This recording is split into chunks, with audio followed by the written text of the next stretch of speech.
Hemos cambiado mucho, doctor César Castellanos. Buenas tardes. Buenas tardes.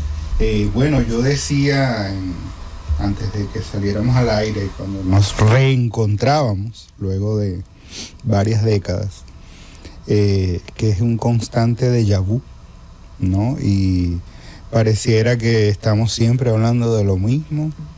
Bueno, a lo mejor ahora le ponemos un ritmo de dembow, pero es el menos mismo, palabras. Es el mismo merenguito de siempre, pero con más interjecciones, ¿no? Pero las temáticas no han cambiado, han cambiado algunos análisis probablemente, pero las problemáticas siguen siendo las mismas, en términos esenciales quiero decir, obviamente, las problemáticas cardinales siguen siendo las mismas y siguen en espera de un abordaje desde una perspectiva de políticas públicas y desde una perspectiva de Estado. Pues de déjà vu.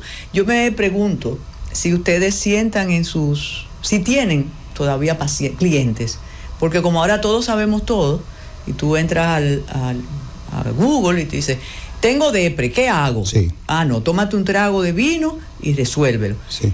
¿Tienen menos pacientes ustedes o clientes?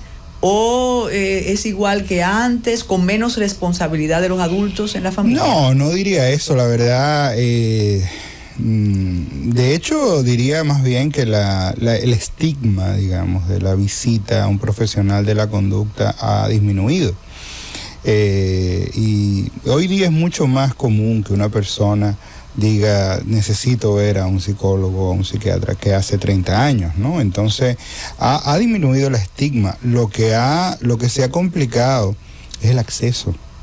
O sea, la dificultad de un sistema de seguridad social que dé cobertura a la salud mental ha dificultado mucho el acceso. Y yo le decía a alguien, mira, si la seguridad social cubriera la salud mental, te aseguro que por lo menos un 20% de la población inmediatamente saliera en busca de ayuda.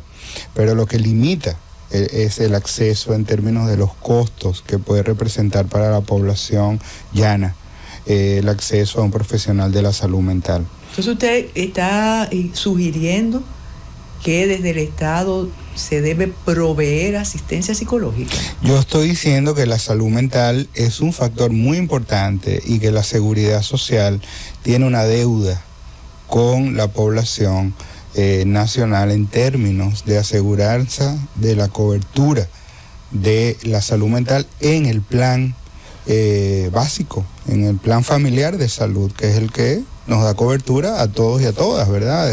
En términos de cobertura universal. Allí no está incluida la salud mental.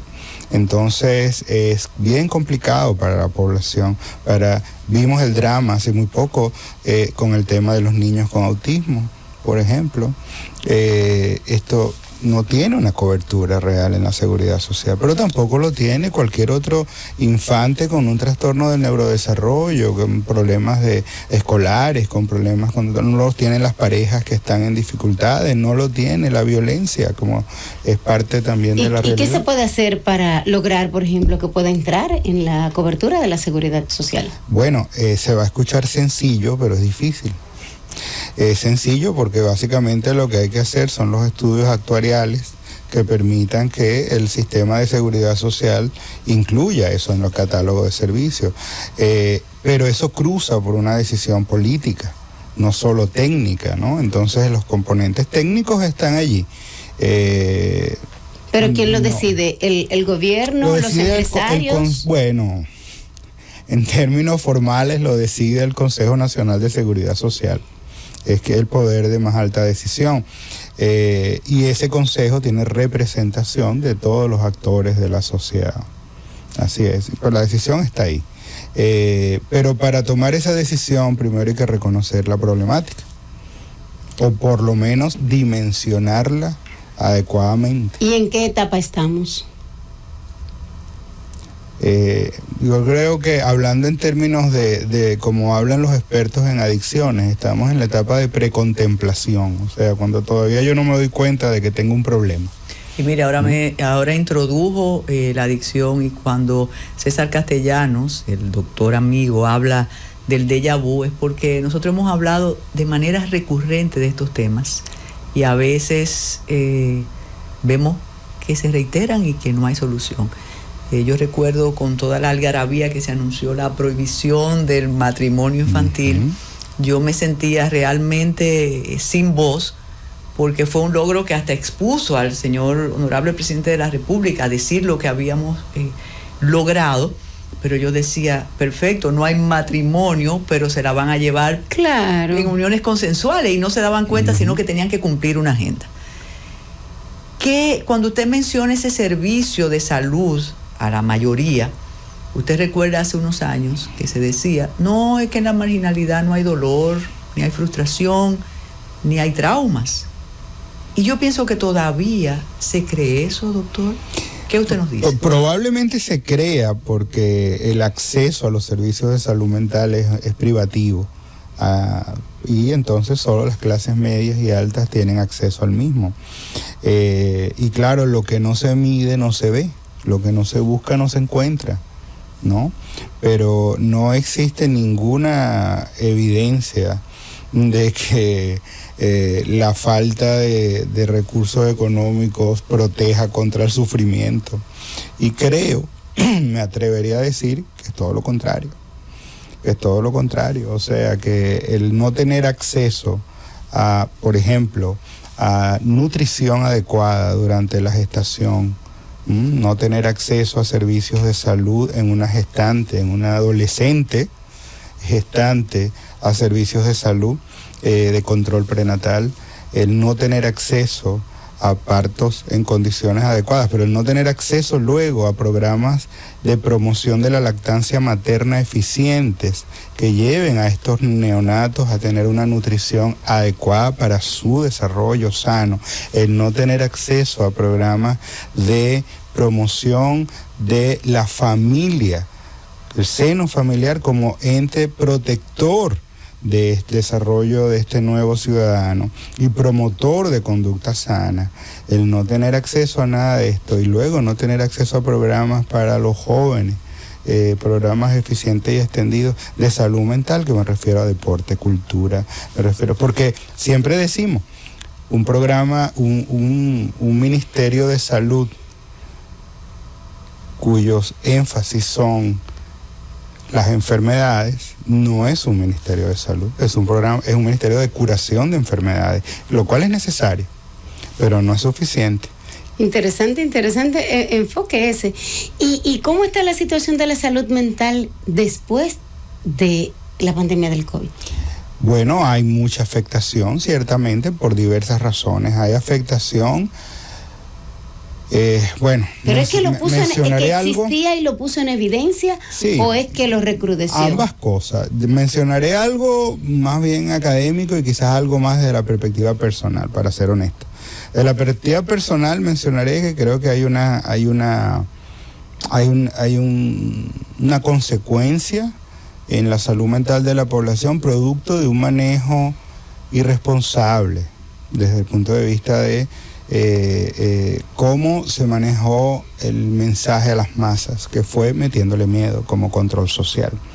Y el meter miedo como control social trae consecuencias después, porque llegó un punto en que personas muy vulnerables, por su estructura de personalidad, por su historia personal, por diversas razones, que por razones de tiempo aquí no vamos a ampliar, pero personas vulnerables llegaron a vivir terror, como que si estuvieran viendo una película de zombies donde por la ventana iba a entrar un virus, ¿no? Entonces, estas personas quedaron afectadas, quedaron quebradas emocionalmente en términos de cómo poder reinsertarse en la vida. Pero luego también, esto yo siempre dije en aquel momento, y esto no fue un fenómeno nacional, esto fue un fenómeno internacional, fue una pauta que se repitió en todos los países, ¿no? El colocar a un ministro de salud a contar muertos en una pantalla todos los días, sí, fue un manejo muy inadecuado. Wow, sí. Y yo siempre dije en ese momento, si colocan al ministro de salud a decir cuántas mujeres mueren en la maternidad al día, se acabaron los embarazos. O si colocan al ministro de salud diciendo cuántos mueren en las carreteras nuestras por día, nadie va a subirse un carro. pero sería interesante. Entonces, pero el meter miedo a la gente con esto fue muy, yo digo desde mi perspectiva muy personal, repito, muy responsable. Pero también hay algunos, puedo mencionar situaciones más académicas, si se quiere, científicas. Sí hay una afectación, por ejemplo, en personas, sobre todo aquellos que fueron ventilados. Hay una afectación por falta de oxígeno al cerebro, algo que estamos llamando la neblina mental. Personas que todavía no han recuperado del todo su memoria, que están teniendo dificultades cognitivas en diversas esferas. Tenemos también los envejecientes que fueron afectados porque ya tenían un trastorno de base en camino hacia una demencia, y que el haber sufrido de COVID aceleró ese proceso. Y también tenemos aquellos que tenían enfermedades crónicas que en medio de la pandemia no pudieron recibir asistencia adecuada porque todos los recursos, la atención estuvo volcada al COVID. Y los que no se pudieron despedir, por ejemplo, de sus seres queridos. Tenemos los duelos complicados porque el ritual de la despedida, que es variado, ¿verdad? Yo siempre digo que la funeraria es un fenómeno urbano, pero no importa, en la zona rural hay rituales también. Claro. Y no se pudieron hacer, ¿no? Pero esto ya era un tema de no exponerse, y ciertamente eso trajo consecuencias, porque no se pudo cerrar un ritual que conduce a un cierre sano del duelo, pero en general los seres humanos estamos mucho más dotados para superar ese tipo de cosas cuando hay una razón mayor. Pero para lo que no estamos muy preparados es para superar el terror cuando no tiene una razón evidente. La ventaja del doctor César Castellanos es su forma tan tranquila de hablar de asuntos muy dramáticos. Nosotros tenemos que hacer una pausa, pero es ineludible preguntarle si influye la difusión continua de los hechos de violencia, como estamos viendo ahora. Usted ver, transmite esa paz. Y en segundo lugar, sin convertirnos en, como dijo el ministro de la Juventud hoy, en adultocráticos, es decir, los viejos que hablan. Usted mencionó deportes, mencionó integración. Artes. Parece mentira, pero hace 30, 20, 25 años, en los barrios había un club para deportes, una humilde academia donde iban los muchachos a pintar, a tocar una... Mírese a sí mismo, porque los recuerdo. Y posiblemente a través de esas disciplinas y de esa forma de desahogarse o de canalizar ansiedad, violencia, posiblemente de ahí no salieron todos los artistas que existen ahora mismo en la República Dominicana, pero ha sido una manera. Todo eso cambió. Entonces eso era importante. Bueno, yo creo que una de las cosas a las que nosotros como país debemos abocarnos es a ponernos de acuerdo de qué país queremos. Y para eso se necesita una agenda de desarrollo que va mucho más allá de un periodo gubernamental. Bien, tenemos que hacer una pausa para darle paso a unos invitados muy especiales y continuamos con el doctor César Castellanos. Adelante, Fran.